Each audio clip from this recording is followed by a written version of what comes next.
I am 81. Sitting here now in this quiet living room, I often think back to how it all began. How the days just slipped away. It wasn't dramatic at first. Life started small, ordinary, almost invisible in the moments that mattered. I grew up in a modest house. My parents worked hard, and they expected me to do the same. My father worked in a factory, his hands always rough, his back stiff from years of labor. My mother stayed home. She kept the house in order, cooked, cleaned, and somehow managed to make it feel like a warm place to come home to. I remember Saturday mornings when I'd wake up to sunlight spilling through the kitchen window and the smell of fresh toast. I'd sit there, half awake, staring at my plate, and I'd think about the day ahead. It seemed ordinary then, but I've realized that those quiet mornings were rare, and I didn't notice them at the time. School was simple. I wasn't the loudest kid in class, and I wasn't the quietest either. I just wanted to do well, to be noticed in small ways. Grades mattered, achievements mattered. Even then, I thought being busy, being good at something, meant you were important. I didn't see that importance was in the little things, being present, being there, noticing people. I met my wife in my early 20s. She laughed differently than anyone else. Soft, easy, and somehow filling a room without meaning to. I remember walking home with her once and noticing how her hand fit in mine. It felt natural, right? I thought we had all the time in the world. At that age, you think there's always more time, always tomorrow. After school, I got my first proper job. It wasn't much, but it was mine. At first, it was simple work, just enough to get by.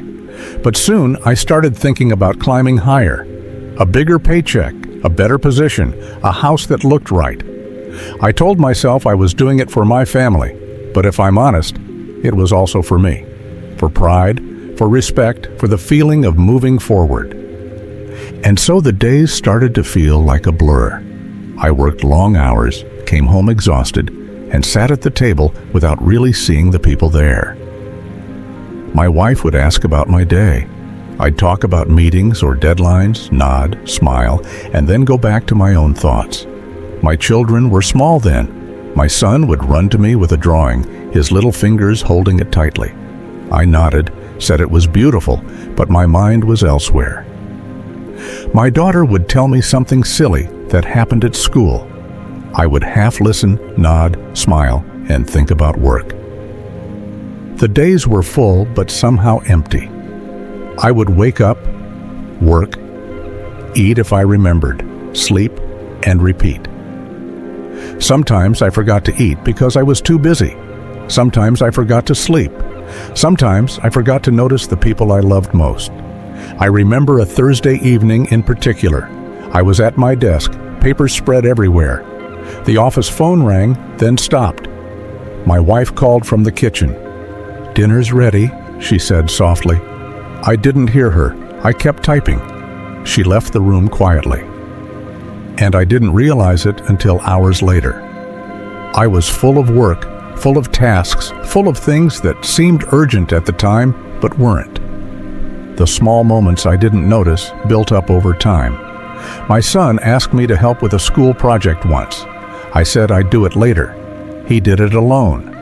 My daughter wanted to show me a drawing she'd made for me. I nodded, distracted by the newspaper I was reading. I told myself I'd spend time with them later.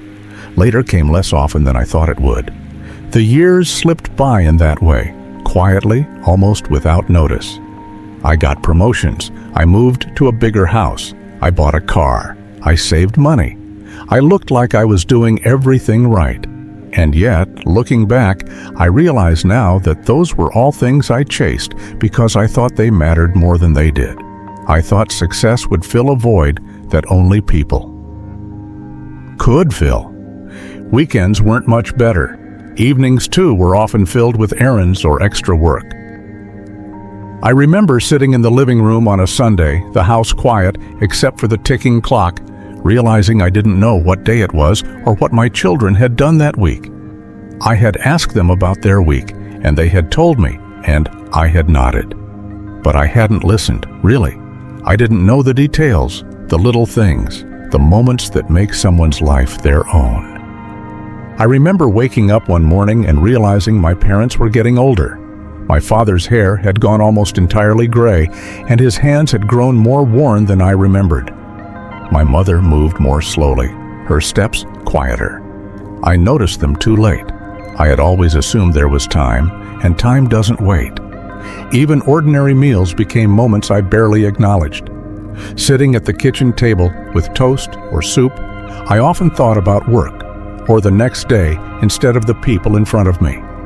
I didn't see my wife arranging the plates, didn't see my children telling stories, didn't see how small moments like that mattered most in the end. And then there were moments of silence, moments when the house was quiet, and I realized I didn't know what to do with it. I hadn't noticed how fast time was moving. I hadn't noticed my children growing older, my friends moving away, the world changing outside the windows I sat by.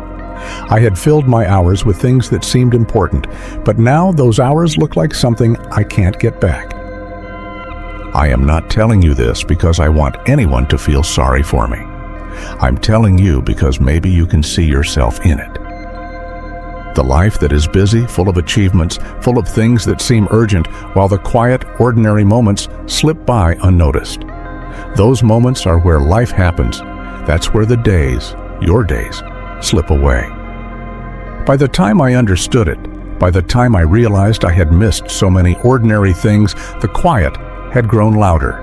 The missed birthdays, the forgotten conversations, the dinners I hadn't shared, all of it was there in my chest, in a weight I couldn't lift.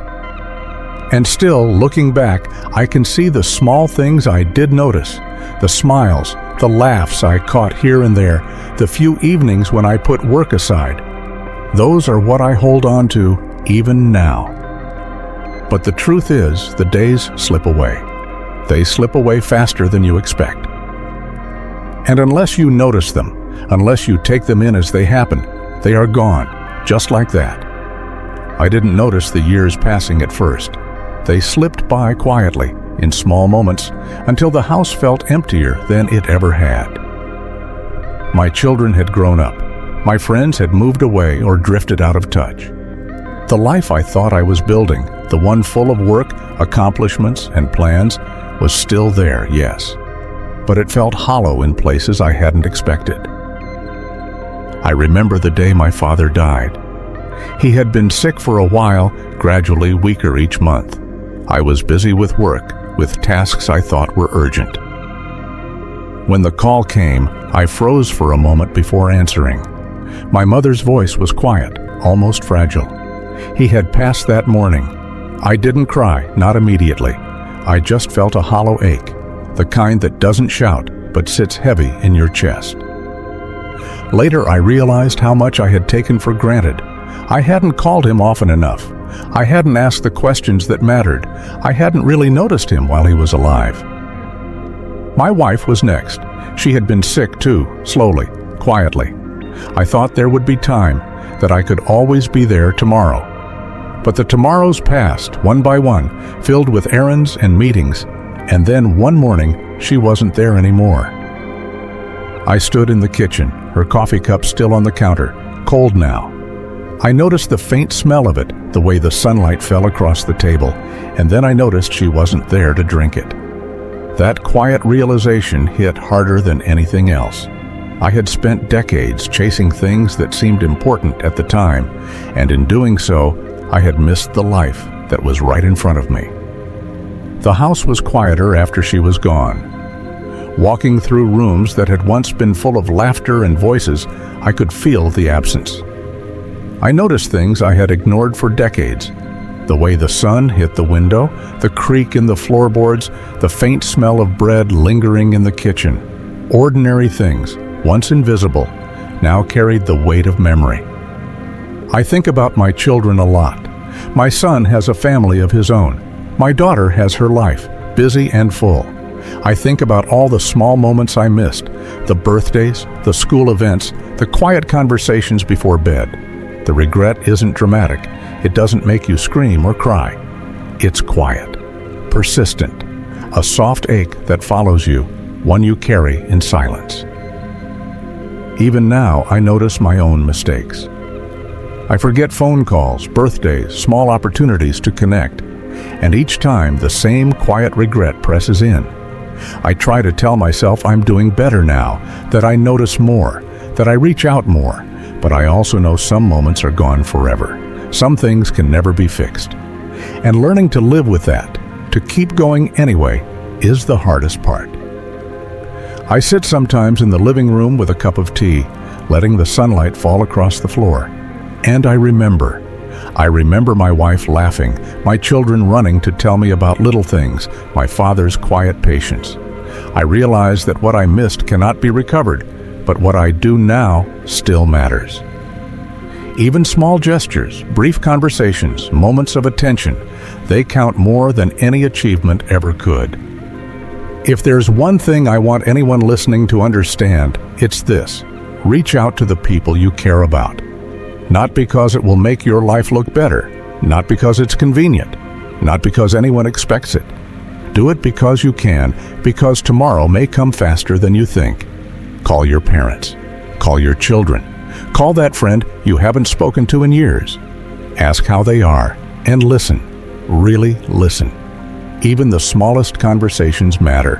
And if you can, share your story too. Comment below. Let me hear what you've been feeling. Let's make this a place where we notice each other. Share this video if it reminds you of someone you care about. And if you want to hear more stories from someone who has lived a long life and made plenty of mistakes along the way, subscribe. Time passes, people pass, but the quiet moments we choose to be present, those are the ones that stay.